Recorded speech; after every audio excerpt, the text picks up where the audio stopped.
एक हलकी फुलकी कविता घेते. माझ्या कवितेचं शीर्षक आहे चिठ्ठी. त्या काळात ती कविता आहे जेव्हा मोबाईलचा सुळसुळाट नव्हता. मी रोज कामाला जात असायचो तेव्हा ती दूध घेऊन येत असायची. मी रोज कामाला जात असायचो तेव्हा ती दूध घेऊन येत असायची.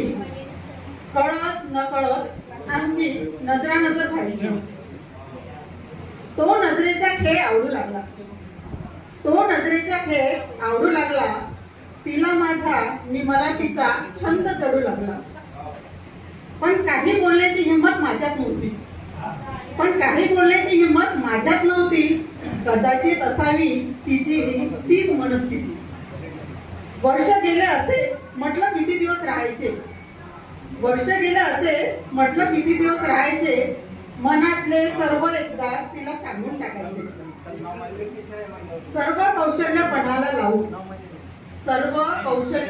पणाला लावून एक चिठ्ठी लिहिली. पुढ्यात ती येताच खाली मान टाकून गुपचूप तिला दिली. तिने चिठ्ठी सरळ तिच्या बाबाला दाखवली. तिच्या बाबाने माझ्या बाबांना सर्व हकीकत सांगितली.